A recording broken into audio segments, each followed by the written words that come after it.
जपं नित्यम् अक्षयं परमं शिवम्। ॐ मित्राय नमः। ॐ रवये नमः।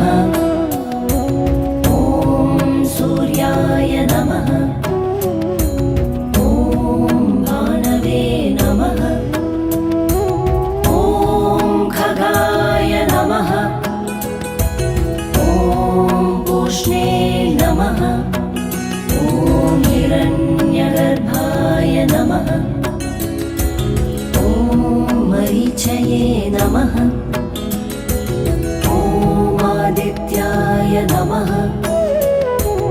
ॐ सवित्रे नमः।